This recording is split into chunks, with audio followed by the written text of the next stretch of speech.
Why, hello there. Ladies and gentlemen, boys and girls, children of all ages. My name is Mr. DB333, and welcome back to Hearts of Iron 4, 1000 Week Reich as Norway. I lied when I said I wasn't going to do that voice again. When I said the name. I'm sorry. Anyway, last time we were here together, we went ahead, we brought the king back. We started doing some, good stuff on that regard. And we're doing a lot of our political tree right now. It's going to be a very short series, relatively speaking at least. We're working on reintroducing democracy as of right now. So that will be going pretty well, I think. And might as well go ahead and apply to join the UN and do some of this stuff. We won't do this focus because I think we already did everything there, huh?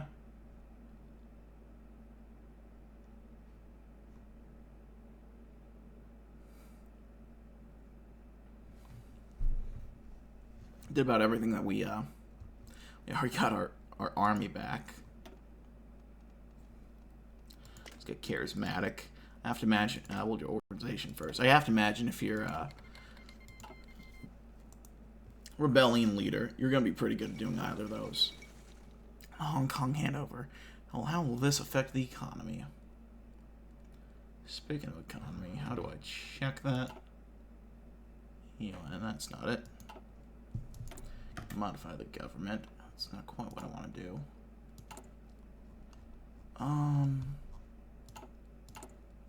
Things you research, UN, trade. It's not in trade. Instruction, production, recruiting, deployed, logistics, officer corps. No. Oh well. Oh, GDP screen. Here we are. So we are the 30th ranked power.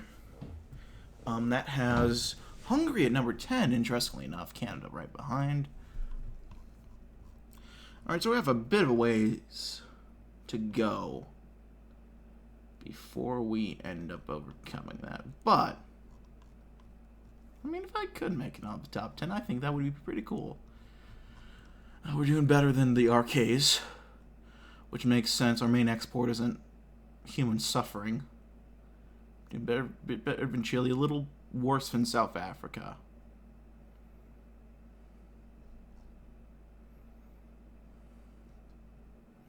We have a pretty high GDP per capita, though, interestingly enough.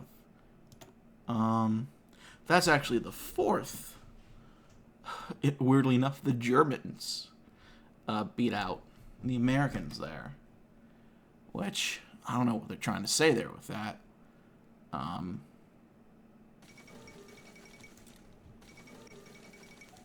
Oh. Ding dong, the wicked bitch is dead.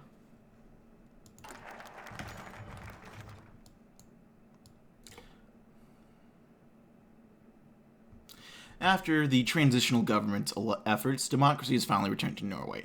Elections about electing a newer Norwegian Storting alongside its first post-occupation Norwegian Prime Minister. Based on opinion polls, the Labour Party, which led the Norwegian government in exile, seems to be ahead of other parties, such as Conservatives and Liberals. However, the Conservative Party's leader has had a long history of leading the Norwegian resistance, which might be advantageous to his performance in the election. It won't be advantageous enough. Go ahead and put the Labour Party in charge. Which is, there we go. Einar Gerhardsson, who was, I think, the IRL leader of post-occupation Norway. We also have the House of Oldenburg as a paternal autocrat. And we are now officially the Kingdom of Norway. Look at that. That's pretty nifty, isn't it? We'll eventually get working on some more civilian industry stuff for sure, but go to apply to the UN. First, we need renewed diplomatic ties. From now on, we should keep close ties with America, the UK, and the other anti-Nazi democracies of Toronto Accord.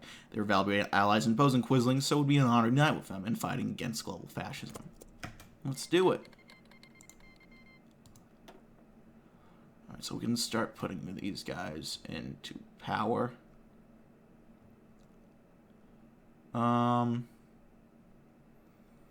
Interesting enough, we can put in any of these guys. Guess it's only fair to you. Well, let's look at what else we got. Ambassador to the UN, biased intellectual, traveling salesman. The war support is horrible there. Biased intellectual. This guy's probably the better one. Let's get Jacob S. Warm Muller.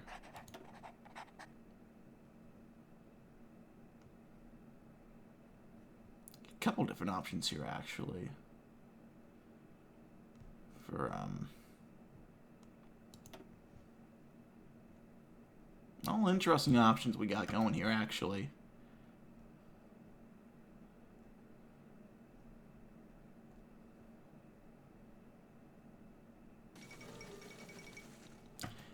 What a massive waste of resources that. Oh, you know, no chiefs of anything army-wise.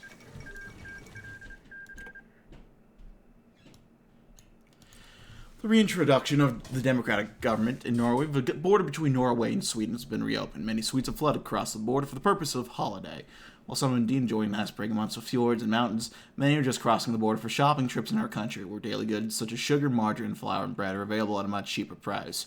Stores are overwhelmed with the sudden influx of Swedes, and many have run out of stock, leaving many of our own citizens unable to buy such goods. Hey, stop them, or something.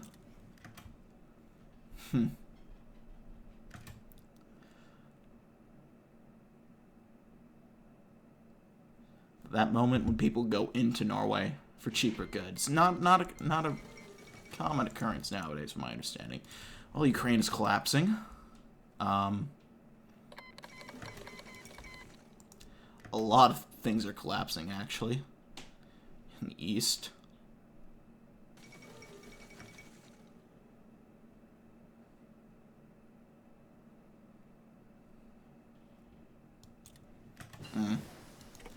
The gamers have won in South Africa. That is unfortunate.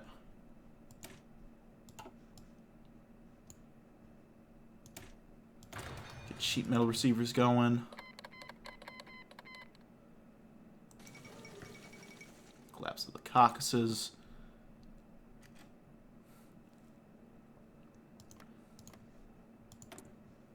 Oh, Armenia being at war with these guys. That's actually interesting. Going for Nagorno-Karabakh. They're avenging 2023.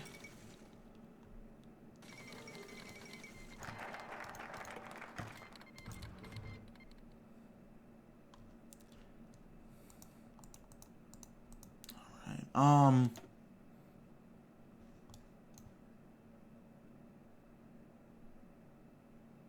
do some of this. But we'll join the UN first. Now, no worries, we must join the international body to have our say on the world stage and contribute to peace in the world.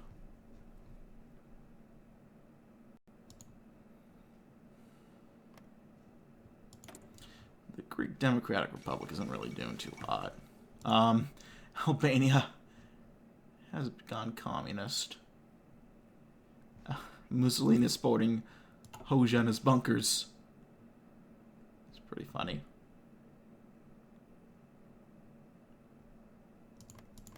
Unlike the state is getting well, they're actually not getting any volunteers at all.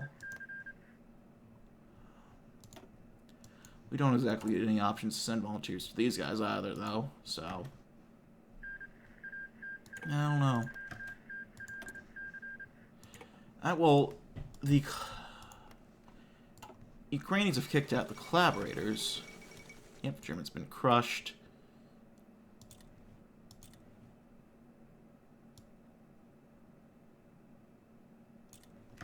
Well, hold on. I thought I set it so that the Civil War is supposed to happen. 17th of May is back again. Look at that. We got incredible stability going for us right now. We are the most stable country. Perhaps in the history of countries. So this is the commies. This is the more potentially democratic guys. These are the Banderites, right? The fascists. But no longer collaborators.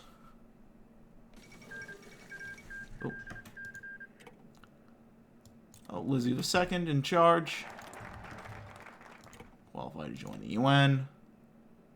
Do you want to join the Accord real quick? It's probably best that we join the Accord, just in case. Norway has finally been freed from the boot of fascist oppression. We must never allow this to happen again. The only way to guarantee Norway's independence is by joining a military alliance of fellow democratic nations.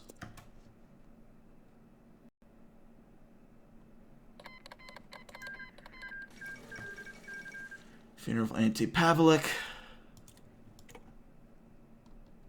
What a waste of resources indeed.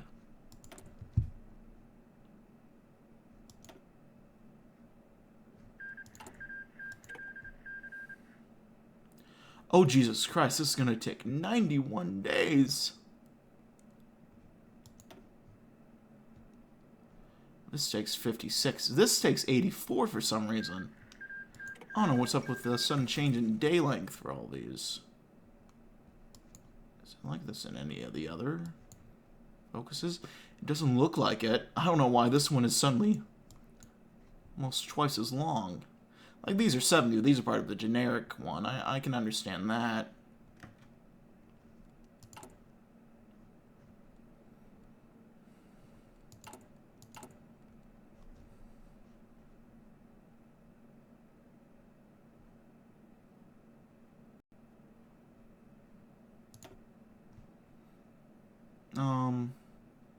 What do we want to do next? We could do improve some infrastructure.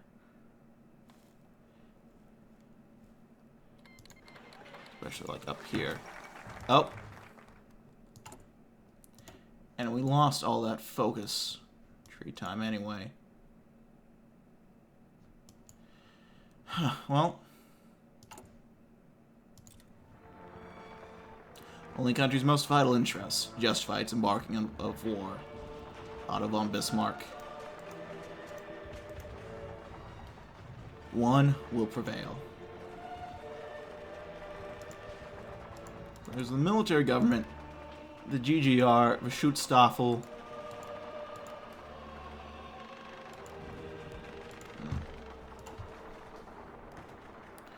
Well, this will open up a new opportunity, on the other hand. There, look at Nordstern by Rudolf Wolters.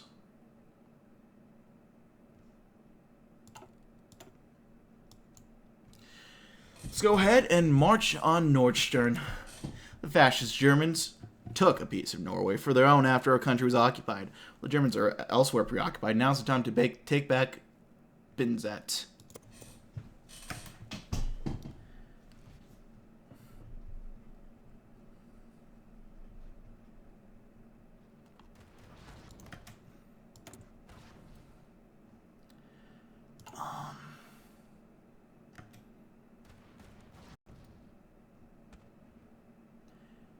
Belgium just got taken over by the SS. I would not want to be Belgian right now. I mean, I wouldn't want to be Belgian for a variety of reasons, but that's probably at the top of my list right now. Belgium's a nice country. I haven't been there, but it looks very nice.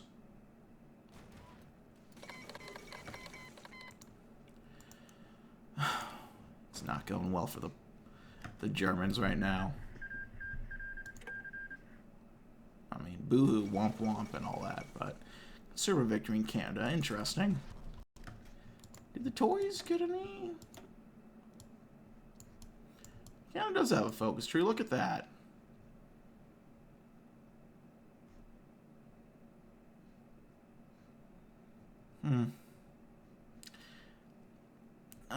The only people who are able to change the flag, it looks like, are liberals.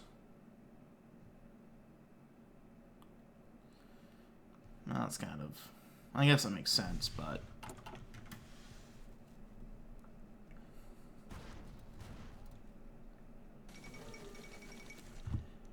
You know, the Austrian Civil War.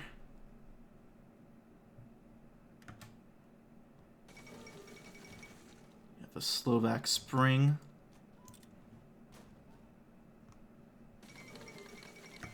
And then something that's really surprised me. The Philippines has not only one country, but two countries in it that have focuses and content. It's very interesting to me. There goes Moscovian.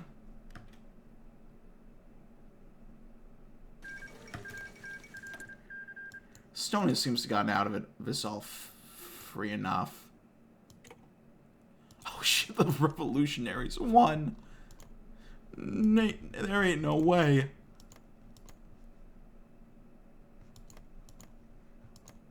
Inner Mongolia, that's an interesting distinction to have. Tibet has some claims on this, which is also a little interesting. There we go. We march on Nordstern. Will we be able to... Oh yeah, it's not even close.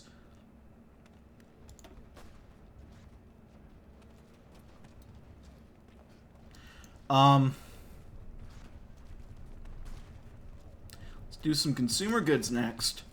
Key part of the civilian sector, consumer goods provide products, tools, and other essentials to the population. Without them, we cannot possibly produce anything else in the first place, making them one of our main concerns.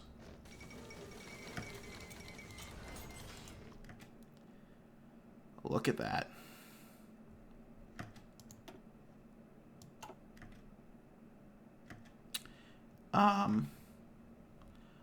Well, it's a good thing we beat them so quickly. Now it's time for the peace. There we go. Took a little long for some reason. Submit demands. I don't know what else there is to do. There we go. Look at that. Nordstern. Leave that in quotation marks. Oh. Look at this. We got a little, some unique decisions over here, it looks like. I think these are just generic,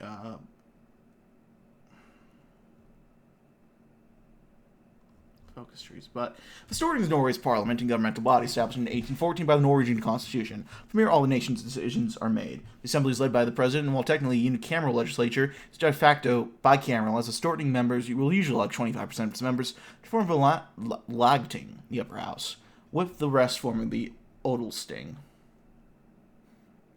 Let's do the fate of Nordstern. And let's look at mother's leave. Our population has declined under the Quisling government, despite their attempts to create more Aryan babies, with the exception of a few collaborators in Tisk or Toser. Most of our citizens were concentrated on survival. As a result, fewer babies were born in the years 1940 to 1952. One way we can alleviate this problem is by providing mothers governmental support for raising children. Yeah, we should probably do that. We also have a Tourism Act. Apart from Hitler, one of the few things that kept the Quisling regime afloat was the German tourists that flooded into the country in the annual summer invasion. If there's one thing we can take from this, is that our country is an attractive place for tourists. We should advertise our country to the world as a free country with a deep culture and beautiful landscapes, and make entry easier for our allies.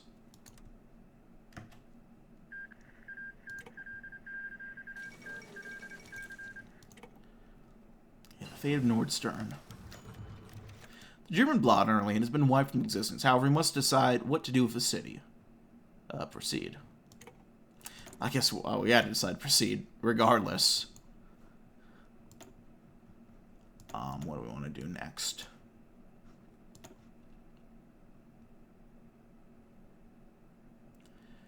I'm only working on this ahead of time. It doesn't really matter too much, I think. Concentrate Industry 1.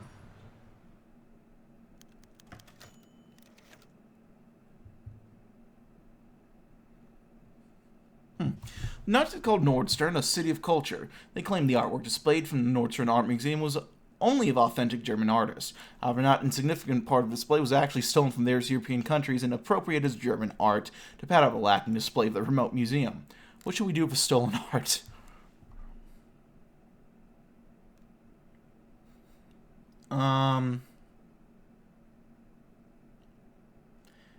We'll transfer the artwork to Oslo for safekeeping.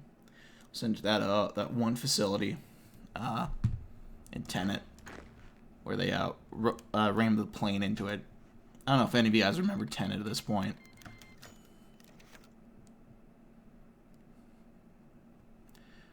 Ooh. We don't have much population to begin with.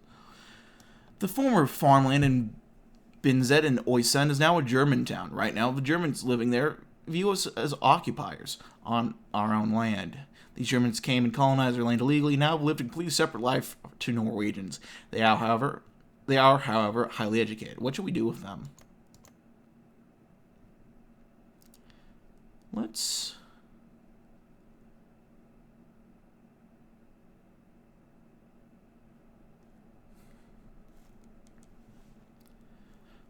denazify them and attempt to integrate them into Norwegian society. We're not going to get the faded Nazi buildings in Nordstern, though.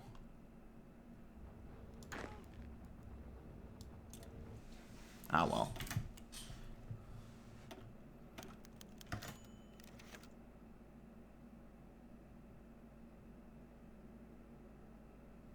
Nordstern did not exist before 1944. It was built by German colonists using slave labor from the East. So the name is entirely arbitrary. The question now remains, what should the city be called now that it's under Norwegian authority?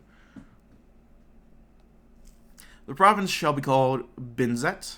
The city shall be renamed to Nordstjerna.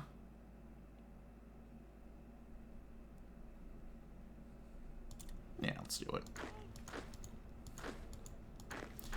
Just, all we really did is make the city a bit more unpronounceable, but that's alright.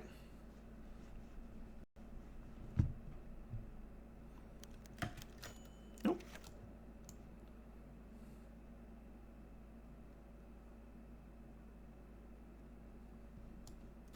The passing of Norwegian Tourism Act, tourism is expected to rise significantly. Tourists from all over the world will be able to explore the fjords at their leisure, go camping, partake in cultural events, and ski in the winter. Come see Norway. That consumer goods factory is very, very nice. It's more beautiful than the Norwegian fjords. And the fjords are already quite beautiful, from what I hear. In numerous sites in the Nordstern territories, including the outlying islands, Norwegian soldiers have entered camps full of slave laborers, primarily from the former Yugoslavia. With those of sound health eagerly welcoming them, the Yugoslavian men in turn here, claimed to be the people who built Nordstern City and the Kriegsmarine facilities here have been kept on hand to do manual work for the Germans. Most expressed a desire to return to their respective homelands, while others have said they would like to remain in Norway if possible. Well, those who wish can, of course, remain in Norway.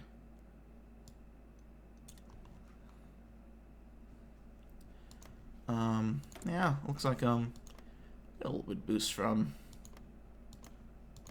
with Croatia and Serbia, which is good. Does Serbia have focus tree? I think it does. Looks like it, yeah. I'm gonna go and leave it there, gang, but thanks always for watching. Like this video if you liked, dislike if you didn't, leaving comments, feedback down in the comment section below. I read all the comments I get, and I do appreciate any feedback you might have for me. Check out my various links down in the description box below, leaving comments, feedback down in the comment section below as well. And that's gonna be it for now, my friends. I thank you all for watching. My name has been Mr. Jackboot333, and I'll see you all next time. Bye-bye now.